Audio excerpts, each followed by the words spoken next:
Hello friends, वेदना stories में आपका स्वागत है। मेरी आज की कहानी।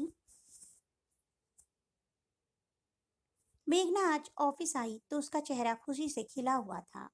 यह देखकर उसकी सहेली राखी उससे मुस्कुराते हुए बोली, क्या बात है, आज तेरा चेहरा इतना खिला हुआ क्यों है? लगता है आज तुम्हारे पतिदेव ने तुमसे कोई अच्छा सा गिफ्ट दिया है। यह सुनकर मेघना हंसते हुए बोली, मेरे पतिदेव ने मुझे कोई गिफ्ट नहीं दिया, बल्कि यह मेरी सास के प्यार का असर है। अब मेरी सास मेरी कदर करने लगी है। आज मेरी सास ने अपने हाथ से मुझे लंच में मेरा पसंदीदा आलू पनीर के पराठे बनाकर दिए हैं। ले, तू भी खाकर देख। यह कहकर उसने एक पराठा राखी की तरफ बढ़ा दिया था। राखी भी खुश होकर पराठे खाने लगी। दरअसल कुछ साल पहले ही मेघना की शादी धूमधाम से मोहित के साथ हुई थी। मेघना शिक्षित और सर्वगुण संपन्न थी। घर के सभी कार्य में पूर्ण दक्ष थी। वह यह सोचकर बेहद खुश थी कि वह अपनी सेवा भावना और मधुर व्यवहार से सबका दिल जीत लेगी। परंतु फिर भी सुबह से शाम तक घर का काम करने के बाद भी उसकी सास उसके काम से खुश नहीं होती थी। वह बेहद फुर्ती से खाना बनाती थी, फिर भी उसकी सास उसके काम की तारीफ करने की बजाय यही कहती, देख कैसे सहजों की तरह टूटे टूटे हाथों से सहज सहज काम कर रही है। मतलब जल्दी धीरे धीरे से काम कर रही है, जल्दी जल्दी से अपने हाथ नहीं चला सकती। एक बार उसकी ननद पिंकी अपनी सास के साथ अपनी मम्मी से मिलने आई तो वह उनके लिए कई प्रकार के व्यंजन तैयार कर रही थी।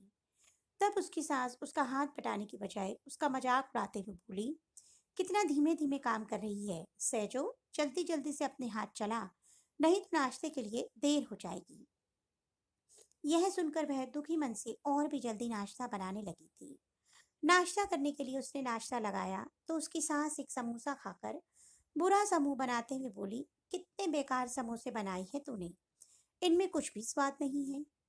तभी पिंकी की सास मुस्कुराते हुए उससे बोली, बेटा समोसे तो बहुत स्वाद हैं, लगता है तुम्हारी सास का जायका खराब है, इसीलिए इन्हें तुम्हारे द्वारा बनाई समोसे पसंद नहीं आए। उनकी बात सुनकर मेघना के चेहरे पर मुस्कुराहट आ गई थी। सबके नाश्ता करने के बाद उसने खाना तैयार किया। खाना खाने के बाद उनकी ननद अपनी सास के साथ खुशी खुशी अपनी ससुराल चली गई थी। एक दिन उसकी ननद पिंकी अकेले ही अपनी मम्मी से मिलने आई तो उसका चेहरा काफी उतरा हुआ था। बेटी का उतरा हुआ चेहरा देखकर उसकी मम्मी उससे प्यार से बोली, बेटी क्या बात है, तू दुखी क्यों है? यह सुनकर पिंकी थोड़ा गुस्से में अपनी मम्मी से बोली, मम्मी जी, लगता है आपका असर मेरी सास पर भी आ गया है। पहले मेरी सास मुझे बहुत प्यार करती थी, कभी मेरे काम में कोई कमी नहीं निकालती थी। परंतु जिस दिन से उन्होंने भाभी के प्रति आपका व्यवहार देखा, वो भी आपकी तरह मेरे साथ ऐसा ही व्यवहार करने लगी हैं। मेरे द्वारा बनाए खाने में पहले कभी वह कमी नहीं निकालती थी, परंतु अब बात बात पर खाने में कमी निकालती है। बेहद फुर्ती से घर का सारा काम करने के बाद भी मुझ पर धीरे धीरे काम करने का आरोप लगाते हुए मुझे सहजो कहते हुए मेरा मजाक उड़ाती हैं।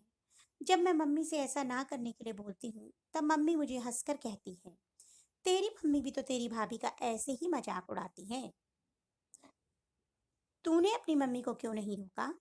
अपनी भाभी का मजाक उड़ाने से इतनी अच्छी बहू मिली है तेरी मम्मी को कि कभी भी वह तेरी मम्मी को कोई उल्टा जवाब नहीं देती। आजकल की बहू तो किसी की सुनती भी नहीं है, एक बात के जवाब में चार बातें और सुनाती है। फिर भी तेरी मम्मी उसकी कदर नहीं करती।